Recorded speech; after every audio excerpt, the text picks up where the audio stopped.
SSA ગુજરાતમાં સીટીએસમાં બાલવાટિકાના નામ કઈ રીતે એડ કરવા, તો આજે આપણે જોઈશું. તો સૌ પ્રથમ ગૂગલ ક્રોમની અંદર એસએસએ ગુજરાત ખોલો. એસએસએ ગુજરાતની અંદર ચાઇલ્ડ ટ્રેકિંગ સિસ્ટમ ખોલો. અહીંયા તમારા શાળાનો યુઝરનેમ અને પાસવર્ડ દાખલ કરો.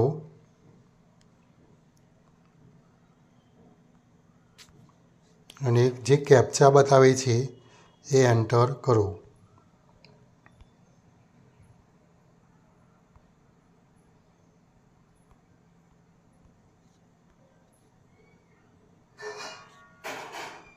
મેનેજ સ્ટુડન્ટમાં જાઓ.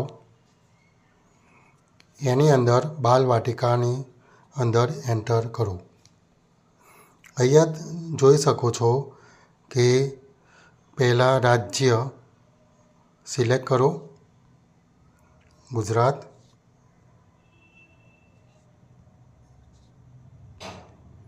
જિલ્લોમાં તમારી જે જિલ્લો હોય તે સિલેક્ટ કરો. તાલુકામાં પણ તમારી જે જિલ્લો હોય તે સિલેક્ટ કરો. અને જાતિમાં મેલ, ફિમેલ અથવા તો અધર હોય તો તે સિલેક્ટ કરો.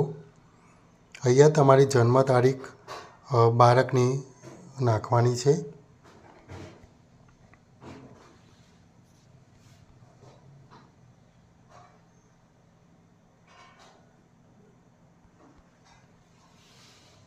અને સર્ચ સ્ટુડન્ટ કરો.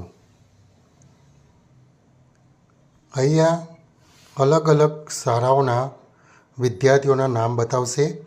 તેમાંથી તમારી શાળામાં જે બાળક આવતું હોય તે શોધીને તે સિલેક્ટ કરો.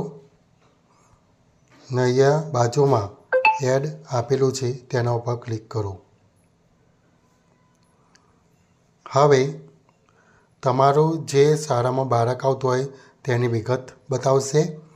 અને નવી એન્ટ્રી મુજબ તમારી બાળકનું નામ, પિતાનું નામ, માતાનું નામ, બાળકની અટક, જન્મ તારીખ, શું બાળક દિવ્યાંગ છે, દિવ્યાંગ હોય તો યસ કરી શકો છો. અને એડ સ્ટુડન્ટ ઉપર ક્લિક કરવાનું રહેશે.